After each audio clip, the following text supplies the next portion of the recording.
Greetings to you in the loving name of Jesus Christ our Lord. आमचा प्रभू येशू ख्रिस्ताच्या नावामध्ये आपल्या सर्वांना शुभेच्छा. It's a joy again to bring you the word of God. देवाचं वचन तुमच्यापर्यंत घेऊन येण्यामध्ये आम्हाला फार मोठा आनंद वाटत आहे. And today I will speak the third part of our study on worship. आराधनेच्या या अभ्यासामधील तिसऱ्या सत्रामध्ये आता मी बोलणार आहे. I would like to speak today about the struggle in the worship. आराधना करण्यामध्ये जो संघर्ष आम्हाला करावा लागतो त्याविषयी मी बोलणार आहे. We saw the importance of worship. आम्ही आराधनेचं महत्त्व पाहिलं. We saw the characteristics of true worship. खऱ्या आराधनेची गुणवैशिष्ट्ये आम्ही पाहिली. And now we will see the struggle in the worship, true worship. आणि खऱ्या आराधनेमध्ये येणारी अडखळणं किंवा करावा लागणारा जो संघर्ष आहे त्याविषयी आपण आता पाहणार आहोत.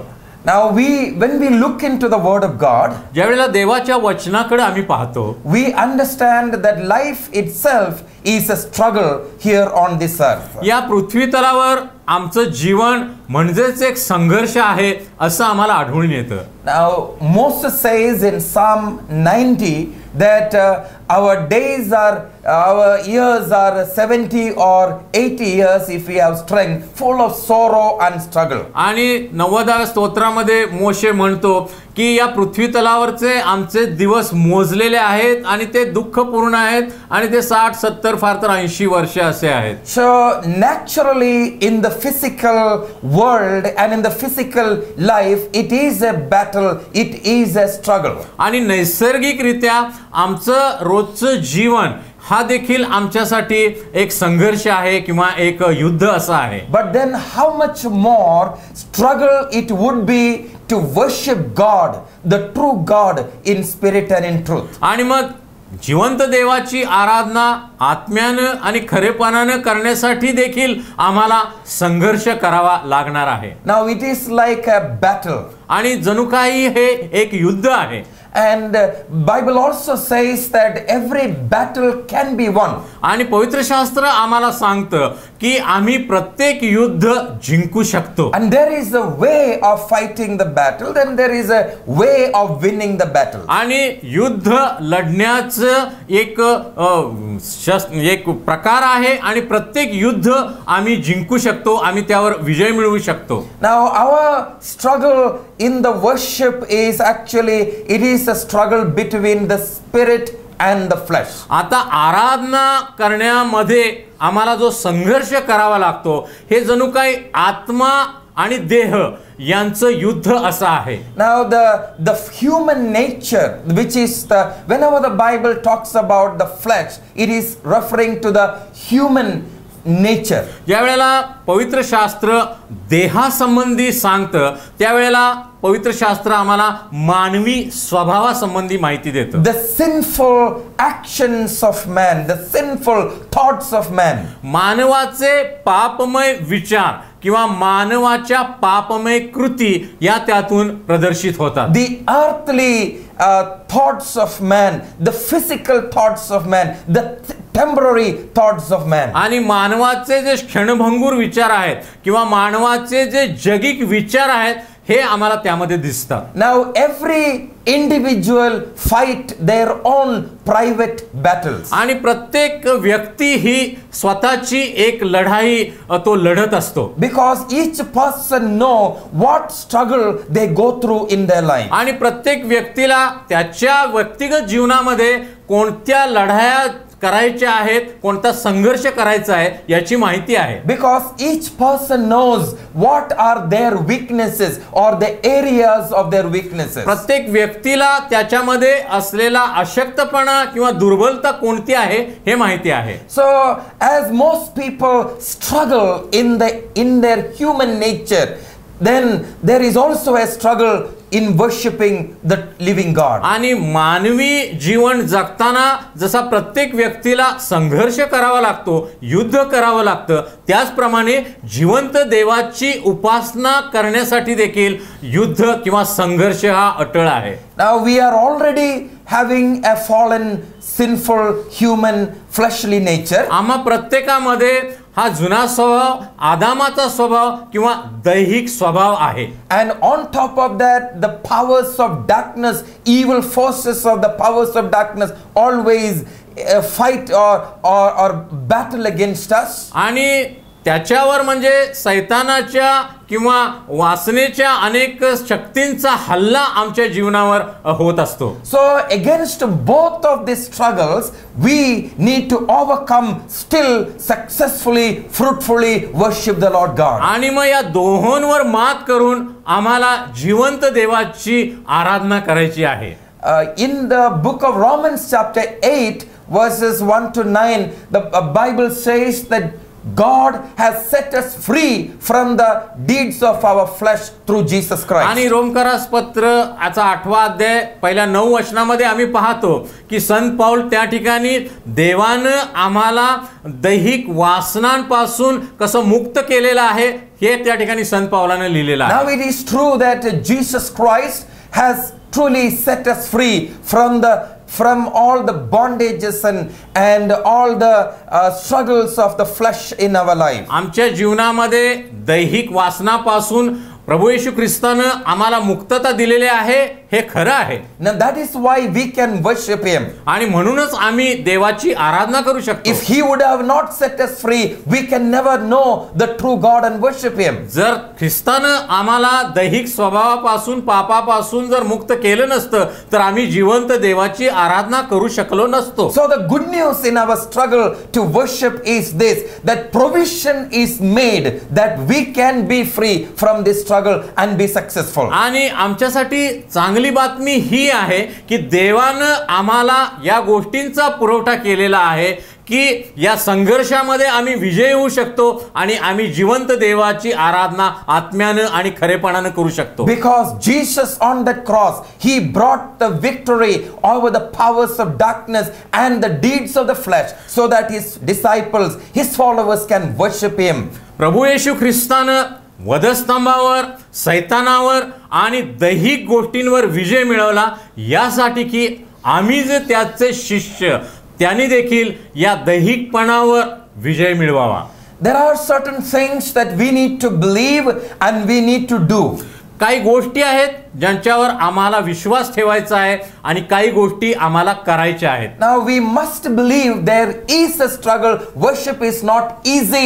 It is a struggle. It is a battle. आणि आम्ही एक गोष्ट लक्षात ठेवली पाहिजे की जिवंत देवाची आराधना करणं ही साधी सोपी गोष्ट नाही आणि त्यासाठी आम्हाला संघर्ष करणं भाग आहे. So we must give utmost seriousness in worshiping God. It should not be taken lightly. आणि म्हणून देवाची आराधना करणं ही गोष्ट आम्ही साध्या सोप्या पद्धतीने न घेता त्याचं गांभीर्य आम्ही लक्षात घेतलं पाहिजे. Secondly, we must believe that Christ has made every provision available to us so that we can be free, we can worship in spite of the struggles. आणि संघर्ष अटळ असताना देखील प्रभू येशू ख्रिस्तानं सर्व गोष्टी आम्हाला पुरवलेल्या आहेत यासाठी की आम्ही जिवंत देवाची उपासना किंवा आराधना करू शकू. So now what we must do in order to worship God? आता देवाची आराधना करण्यासाठी आम्हाला नेमकं काय करायचं आहे? Now what we should do to overcome this struggle? या सर्व संघर्षावर मात करण्यासाठी आम्हाला काय पावलं उचलायची आहेत? Now couple of things I would like to mention in this study. या अभ्यासामध्ये काही गोष्टी मी तुमच्या समोर ठेवू इच्छितो. Turn to the Gospel of Mark chapter 8 verse 34. Mark शुभवर्तमान याचा 8वा अध्याय आणि 34व वचन आपण पाहूया. It says, when he had called the people to himself with his disciples also, he said to them, whoever desires to come after me, let him deny himself and take up his cross and follow me. मग त्याने आपल्या शिष्यांबरोबर लोकांनाही बोलावून म्हटले, जर कोणी माझा अनुयायी होऊ पाहतो तर त्याने आत्मत्याग करावा, आपला वधस्तंभ उचलून घ्यावा व मला अनुसरत राहावे. Without worshiping God, we cannot follow God.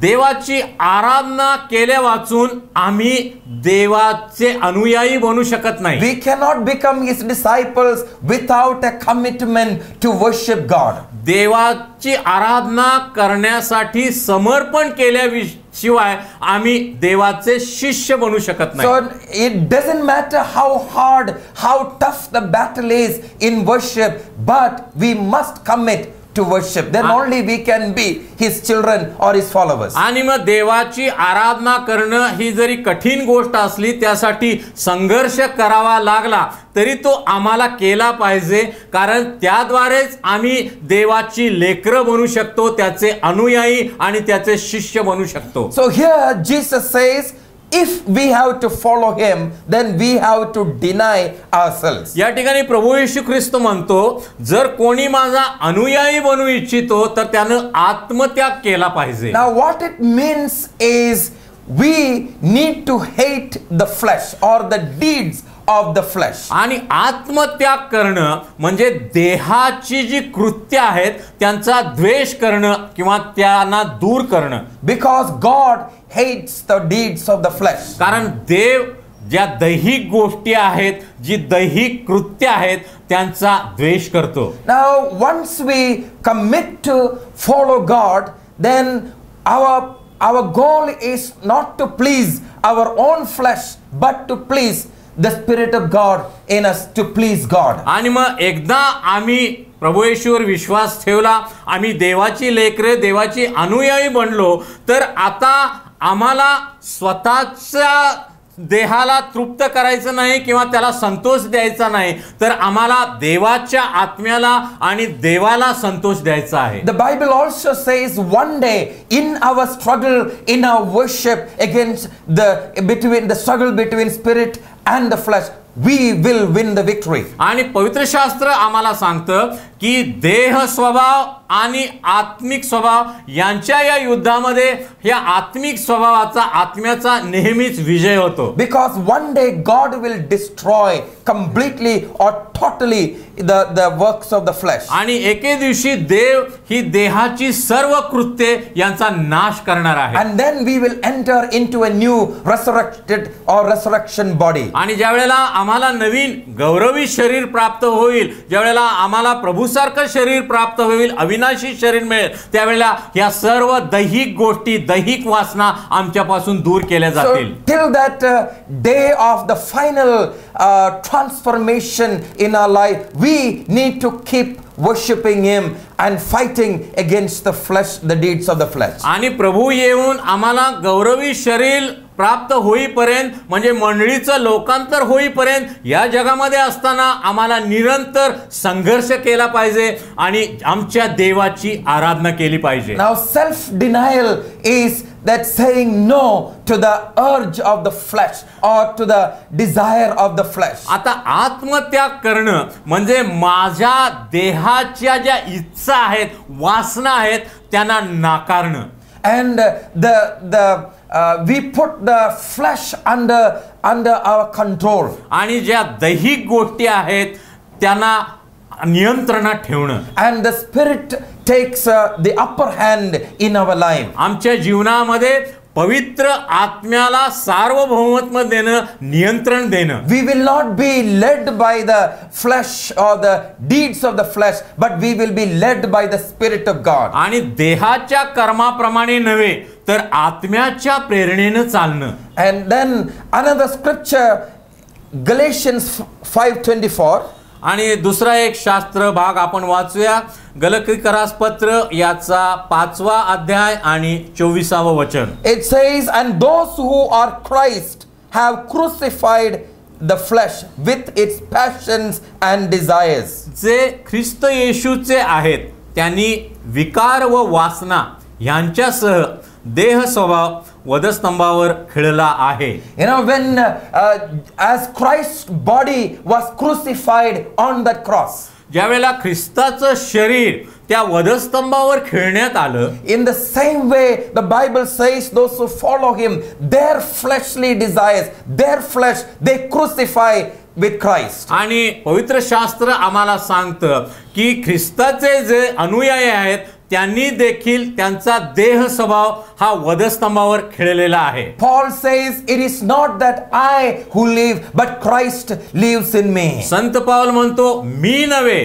तर ख्रिस्त माझ्यामध्ये जगतो. Because I am crucified with Christ. कारण मी ख्रिस्ताबरोबर वधस्तंभावर खेळलेला आहे. Now, unless we deny ourselves, our comfort, our luxury, and our fleshly desires, unless we deny those things, we cannot overcome the struggle against the flesh. आणि जोपर्यंत आमच्या जीवनामध्ये असलेला ऐशो आराम, आमच्या जीवनामध्ये आम्हाला आवडणाऱ्या सर्व गोष्टी यांचा त्याग केल्याशिवाय आम्ही देवाला संतोष देऊ शकणार नाही आणि देवाची खरी आराधना करू शकणार I नाही. want us to take our attention to an Old Testament example. आणि जुन्या करारातील एक उदाहरण मी तुमच्या समोर ठेवू इच्छितो. God set the people of Israel out of Egypt. It was to worship Him. देवानं इस्रायल लोकांना मिस्र देशातून फारोच्या गुलामगिरीतून मुक्त केलं यासाठी की त्यांनी देवाची आराधना करावी. That they were set free to serve Him. देवानं त्यांना यासाठी स्वातंत्र्य दिलं की त्यांनी देवाची सेवा करावी. And they were set free that they will be made priest unto God. आणि देवाची ही इच्छा होती की प्रत्येक इस्रायल व्यक्तीनं देवाचं याजक म्हणून त्याची सेवा करावी. Now on their journey to the promised land, they had to fight many battles. आणि इस्रायल लोक हे मिस्रातून फारोच्या गुलामगिरीतून मुक्त होऊन वचनदत्त देशापर्यंत जाईपर्यंत त्यांना अनेक लढायांना तोंड द्यावं लागलं. Now we have a story of a battle when they were moving towards their promised land. आणि इस्रायल लोक वचनदत्त देशाकडे वाटचाल करत असताना एक युद्ध त्यांना करायला लागलं. त्याची ही कथा पहा. We read that in Deuteronomy 25 verse 17 to 19. आणि अनुवादाच्या 25व्या अध्यायामध्ये त्या संबंधी आम्ही वाचतो That the Amalekites came from behind and they attacked the people of Israel. आणि इस्रायल लोक हे अरण्यामधून वाटचाल करत असताना अमालेकी लोकांनी येऊन इस्रायल लोकांच्या पाठीमाग असणारे जे लोक होते त्यांच्यावर हल्ला केला. Now in this journey, the people, those who were behind, they were the weak in their bodies, or they were the struggling people. आणि इस्रायल लोक या अरण्यातून मिस्र देशामधून वचनदत्त देशाकडे जात असताना पाठीमागच्या बाजूला जे लोक होते ते जणू काय अशक्त लोक होते. And those who were tired physically, emotionally, weak in their bodies and in their mind. आणि जणू काय मनामध्ये शरीरामध्ये जणू निराश झालेले आणि हताश झालेले आणि दुर्बल असलेले असे ते लोक होते. And the enemy came, the Amalekites came to attack them. आणि मग शत्रूनं अमालेकी लोकांनी या पाठीमाग रेंगाळणाऱ्या लोकांच्यावर हल्ला केला. And actually the Amalekites are the picture of the flesh. आता अमालेकी हे लोक हे आमचा जो देह स्वभाव आहे त्याचं प्रतीक आहे. Satan attacks the areas where we are weak in our flesh. आम्ही आमच्या देह स्वभावामध्ये ज्या ज्या ठिकाणी अशक्त आहोत, दुर्बळ आहोत, त्याच गोष्टीवर सैतान नेहमी हल्ला चढवतो. These Amalekites are linked to the Edomites. आणि अमालेकी लोकांचा संबंध किंवा संदर्भ हा अदोमी लोकांशी जोडण्यात आलेला आहे. And Amalek was one of the grandsons of Esau. आणि एसावाचा एक नातू हा अमालेकी होता. And now when we trace back this origin of these Amalekites back to Esau, आणि ज्या वेळेला अमालेकी लोकांच्या पूर्वजांकडे आम्हाला जातो त्यावेळेला आम्ही एसावापर्यंत येऊन पोहोचतो. now you understand the story between Esau and Jacob. आता तुम्हाला एसाव आणि याकोब यांची कथा माहित आहे. Now Esau, he sold his birthright just because his flesh was hungry,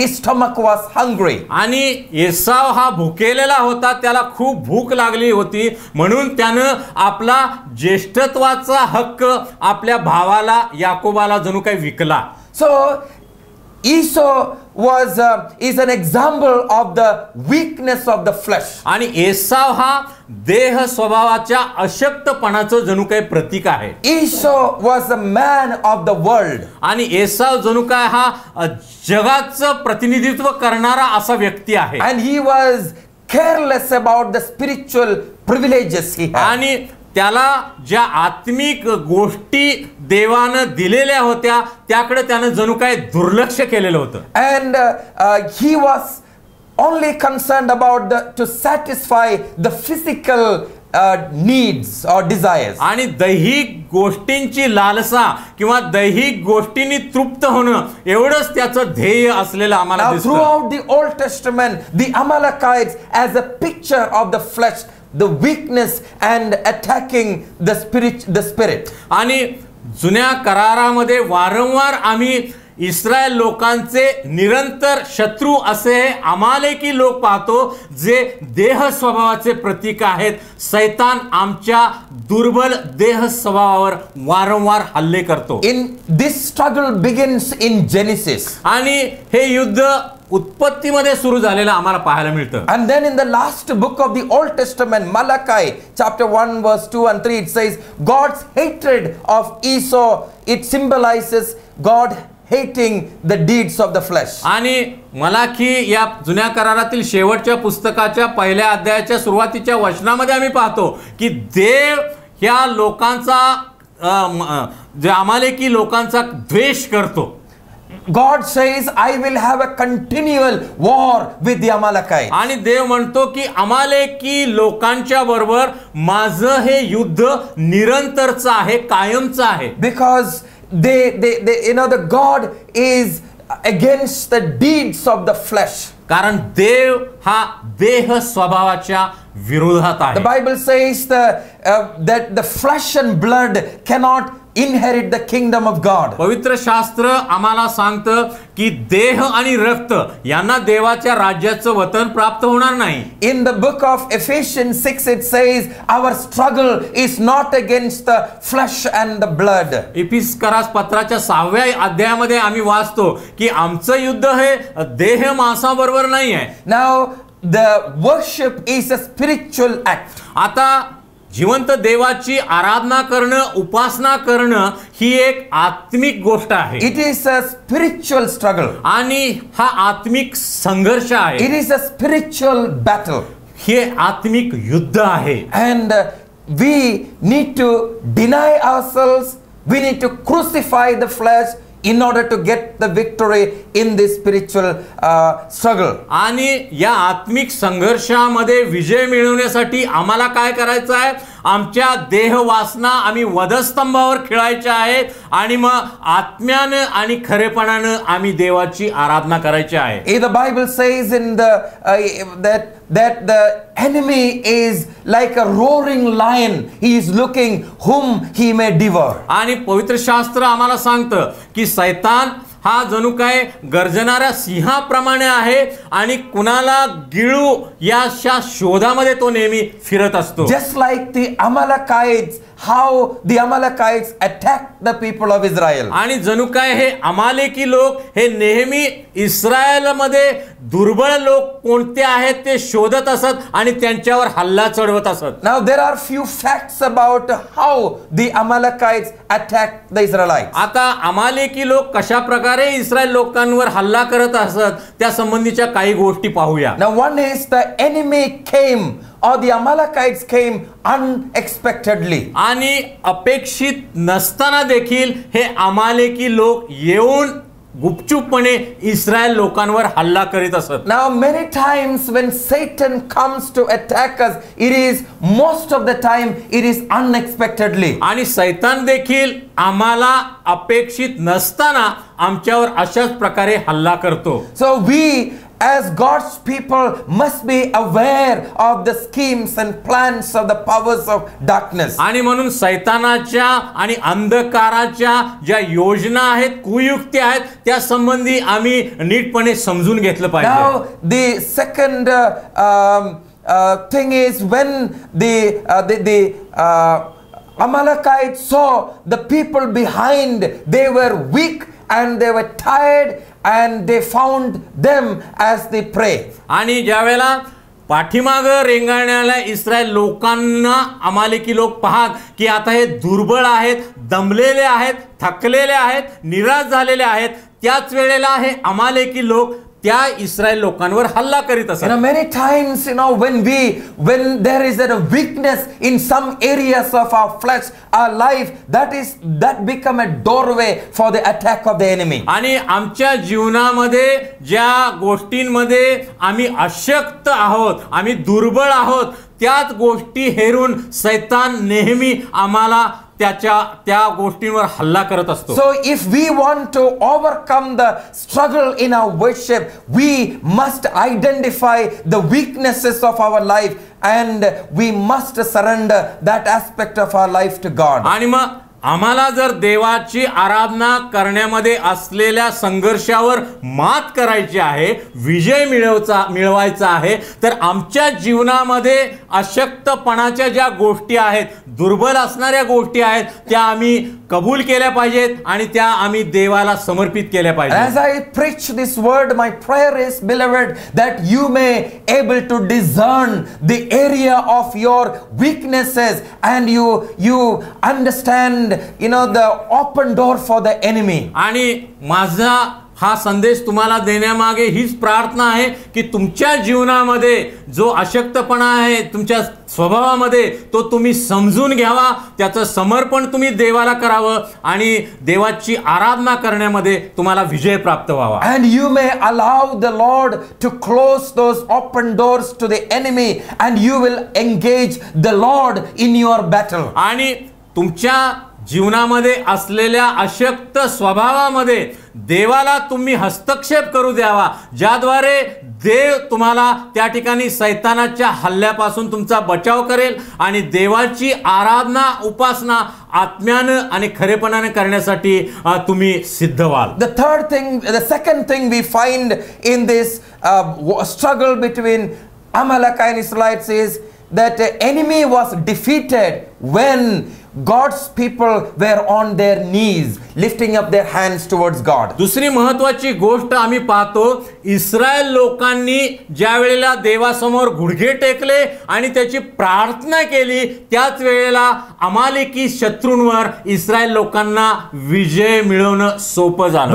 One of the ways to win this war against our flesh is to kneel down and lift up our hands towards God in prayer so that the Lord will engage in our struggle, in our battle. आणि देह स्वभाव बरोबर असलेलं युद्ध जिंकणं याचं एक महत्वाचं साधन आमच्याकडे आहे. ज्या वेळेला आम्ही गुडघे टेकतो, देवासमोर नम्र होतो आणि आम्ही प्रार्थना करतो, त्यावेळेला या संघर्षामध्ये देव आम्हाला विजय देतो. Therefore, my beloved, let us commit ourselves to that battle that we have already won through Christ Jesus our Lord. आणि आमचा प्रभू येशू ख्रिस्त याने आधीच जो विजय आम्हाला प्राप्त करून दिलेला आहे, त्या विजयामध्ये आम्ही स्थिर राहूया आणि या संघर्षामध्ये आम्ही टिकून राहूया. Let us deny the self and let us take up the cross and follow him. आम्ही आत्मत्याग करूया, आपला वधस्तंभ खांद्यावर घेऊया आणि ख्रिस्ताच्या मागे चालू And लागूया. let us crucify our flesh on the cross and all its passion and desires and say, it is Christ who lives in me. आणि देह स्वभावाला आपण वधस्तंभी खिळूया आणि संत पौलासारखं म्हणूया, आता मी नव्हे तर ख्रिस्त माझ्यामध्ये जगतो. May God bless you as in the name of Jesus. आणि प्रभू येशूच्या नावामध्ये देव तुम्हाला आशीर्वाद देव. Amen. आमेन.